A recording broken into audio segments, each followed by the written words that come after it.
हे भगवान, ये बादल तो शांत होने का नाम ही नहीं ले रहे हैं। कभी गरज रहे, कभी बरस रहे हैं। वाट तो मेरी लग रही है। खुद में परेशान होकर बुदबुदाते हुए बंसल परिवार की बड़ी बहू रितु बड़े से हॉल में पोछा लगा रही होती है।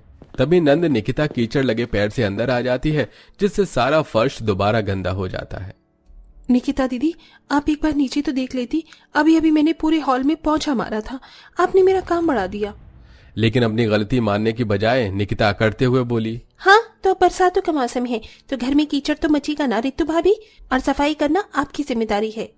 तभी सास गीता आकर पूछती है, अरे क्या हुआ, ये हल्ला कैसा मचाया हुआ है?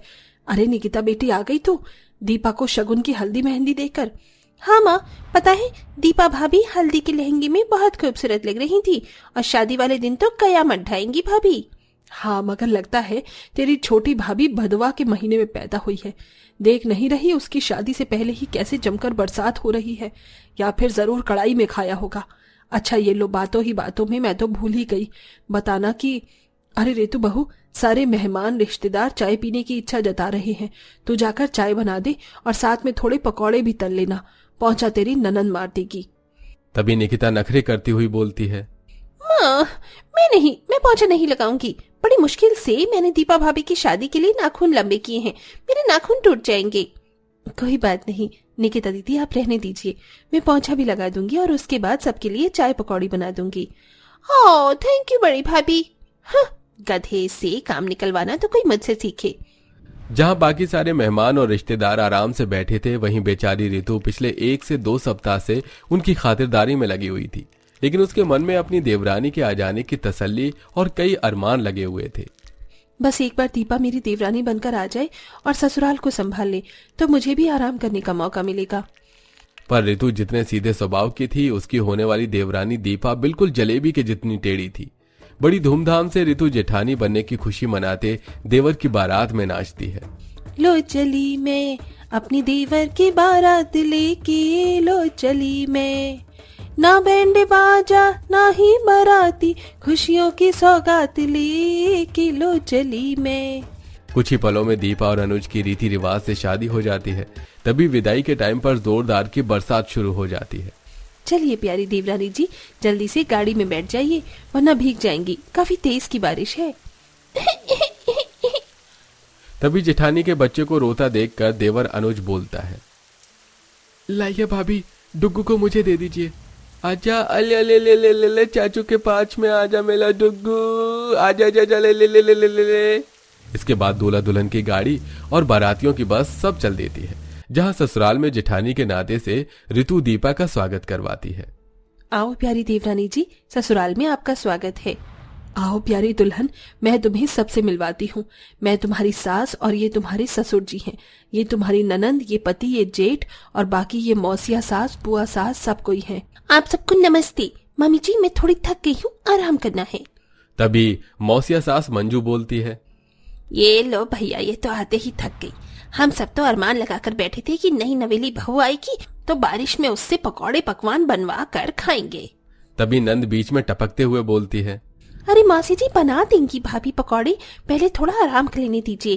चलो भाभी। नंद देवरानी को कमरे में लाती है। तभी आधा घंटा बीत जाता है। अच्छा ननन जी मैं जाती हूँ। अरे अरे छोटी भाभी कहाँ चली आप?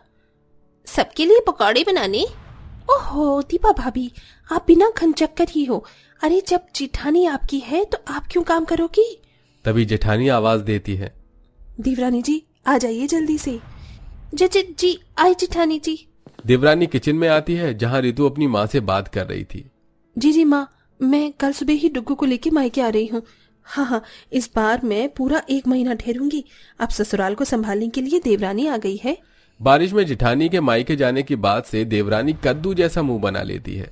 ये लो, मुझे अभी ससुराल में 1 दिन नहीं हुआ आए हुए और जेठानी मायके फुर होने की तैयारी कर रही है। चाहे कुछ हो जाए, बारिश में जेठानी को मायके नहीं जाने दूंगी। अब देवरानी जेठानी को रोकने के लिए साजिश रचने लगती है। अरे देवरानी जी, तब से तुम खड़ी हो, अभी तक पकौड़े के लिए प्याज आलू भी नहीं काटे। वो क्या है ना जेठानी जी, वो हमारी में परंपरा के अनुसार जब तक शादी की मेहंदी नहीं उतरती तब तक खाना बनाना या कोई और काम नहीं किया जाता। अच्छा, मगर मैं तो कल सुबह अपने मायके जाने की सोच रही थी। कोई नहीं, मैं कुछ दिन के बाद चली जाऊंगी। जाओगी तो तब ना जेठानी, जब मैं जाने दूंगी। बेचारी जेठानी चंट देवरानी की चाल को नहीं समझ पाती और सबकी खिदमत करती है। वहीं देवरानी सबसे चोरी छिपे छत में जाकर नंद के साथ मस्ती करती है।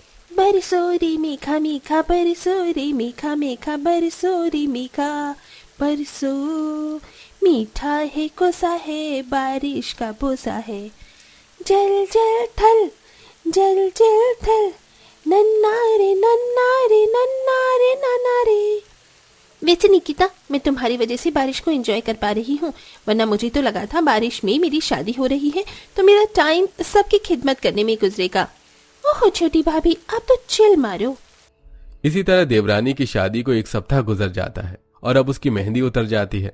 जहां पूरा ससुराल खाने की मेज पर जमा हुआ था, तभी ससुर सुरेश बारिश का मौसम बना देखकर बोलते हैं, अरे वाह, आज तो आलू की कचौड़ी और दाल की पकौड़ी खाने वाला मौसम है। अरे बड़ी बहू, ओ बड़ी बहू। अजी बड़ी बहू अपने पीहर जा रही है, छोटी बहू को कह दो। अच्छा, अरे ओ छोटी बहू, यहाँ तो आ। हे भगवान, आज तो फंस गई तो दीपा। ये हपसी ससुराल वाले तो मुझे बारिश का मजा नहीं उठाने देंगे। क्या करूं, जेठानी को कैसे रोकूं? अरे ओ छोटी बहू, कहाँ रह गई? जी जी आई ससुर जी। नौटंकी बाज देवरानी मोटा सा कंबल लपेट लेती है और नाक पर लिपस्टिक लगा के उसे लाल कर लेती है, जैसे कितनी तगड़ी सर्दी लगी हो। तभी वो छींक मारते हुए सबके सामने आती है, तो वहीं दूसरी तरफ से जेठानी अपना बैग पैक करके आती है। अच्छा जी ससुर जी, बुलाया आपने? अच्छा। अरे ये क्या हो गया तुझे? नई बहू, तेरी नाक टमाटर की तरह लाल हुई पड़ी है। वो सासू माँ, मेरा शरीर बहुत नाजुक है, अगर बारिश में जरा भी काम करती हूँ तो बीमार पड़ जाती हूँ। पर आप बताओ, कुछ बनाना है क्या? हाँ वो बहू, बरसातों का मौसम हो रहा है तो पकौड़े खाने का दिल कर रहा था, पर तेरी तबीयत भी ठीक नहीं। तभी मुंह लटकाकर दीपा जेठानी को देखकर कहती है, अरे जेठानी जी, आप कहीं जा रही हैं क्या? हाँ, वो मैं अपने मायके जा रही हूँ। माँ की बड़ी इच्छा है इस बार बारिश में मैं पीहर में रहूं। आराम से जाइए। अच्छा माँ जी, पापा जी प्रणाम, मैं जाकर आती हूँ। जैसे ही जेठानी जाने लगती है तो देवरानी का चेहरा उबली दाल के जैसा हो जाता है और वो जोर से छींक मारती है। अच्छा, रुक जाइए जेठानी जी, वो घर से निकलते टाइम अगर किसी को छींक आ जाए तो अपशगुन होता है, और बारिश भी बहुत हो रही है, इतने छोटे बच्चों को लेके कहाँ जाएंगी आप? तेरी देवरानी ठीक बोल रही है रितु, बहू बारिश थम जाए तो चली जाना। इस देवरानी ने तो जैसे ठान लिया है बारिश में मुझको मायके नहीं जाने देगी। जेठानी के पास देवरानी के चले चाल के बदले ससुराल में रुकने के अलावा कोई चारा नहीं बचता और फिर से उसे सबकी खातिर में जुटा दिया जाता है। सबने कचौड़ी खा ली, देवरानी को भी दे आती हूँ।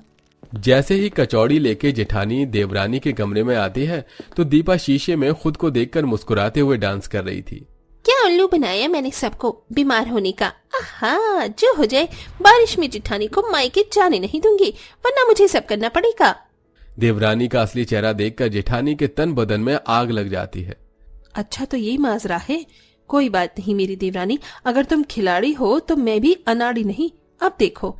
अगले दिन तड़के सुबह सुबह ही जेठानी बिना किसी को बताए मायके चली जाती है, जिसके पीछे से सारा काम धाम, झाड़ू पोछा, बर्तन, कपड़े और सबसे अधिक सबके पसंद का बरसात में खाना बनाना देवरानी के सिर पर आ जाता है, जिसमें उसकी सुबह शाम ढल जाती है। भाभी जल्दी से मुझे गोभी के पकौड़े ला कर दो ना, आधा घंटा बीत गया, कब से मांग रही हूँ। अरे ला रही हूँ ननन जी, भुक्कड़ कहीं की, 1 मिनट सब्र नहीं है इसे। जितने में वो नंद के लिए पकौड़े बनाती है तो सास ससुर ऑर्डर देते हैं। अरे बहू, मेरे लिए मिर्च और प्याज वाले पकौड़े दे जा। जी लाई ससुर जी। ससुर जी को भी चैन नहीं, भले रात में चूरन खाकर पचाएंगे लेकिन पकौड़े ठोस ठोस कर खाएंगे। तभी पकौड़े तलते हुए बारिश की बूंदें कढ़ाई में पड़ने से तेल के छींटे उड़कर देवरानी पर आ जाते हैं। मेरा हाथ जल गया, काश कि इस टाइम मैं जेठानी जी मेरे पास होती, मगर मैंने उनका फायदा उठाया इसलिए वो नहीं आ रही है। जैसे ही थककर वो बैठती है तभी पूरा ससुराल बरसात में भीगने लगते हैं और नंद भुट्टो की फरमाइश करती है। भाभी कितना मस्त बारिश है, ऐसा करो हम सबके लिए अंगीठी जलाकर भुट्टे सेक दो और अच्छे से नींबू नमक निचोड़ कर खिला दो।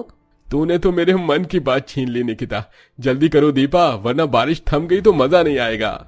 जी अच्छा जेठ जी, इन लोगों ने तो जैसे कसम खा ली है बारिश में मुझे निपटा कर ही दम लेंगे, खातिर करवा के। थक कर चूर हुई देवरानी अंगीठी जलाकर भुट्टे सेक कर खिलाती है। इसी तरह से 2-3 हफ्ते गुजर जाते हैं और जेठानी लौट आती है और देवरानी रोते हुए जेठानी को गले से लगा लेती है। अच्छा हुआ जेठानी जी आप आ गई।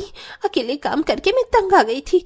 मैं जानती हूँ आपको पता लग गया था कि मैं बारिश में आपको मायके नहीं जाने देना चाहती थी, लेकिन अब मैं आपके साथ हाथ बटाऊंगी, बस आप जाना मत। अच्छा ठीक है, नहीं जाऊंगी। तुम्हें तुम्हारी गलती का एहसास कराने के लिए ही मैं गई थी। और अंत में दोनों देवरानी जेठानी खुशी से रहने लगती हैं। वेल प्यारे दोस्तों, क्या आपके आसपास भी कोई ऐसी देवरानी रहती है जो अपनी जेठानी को मायके नहीं जाने देना चाहती है? कमेंट बॉक्स में जरूर बताइएगा।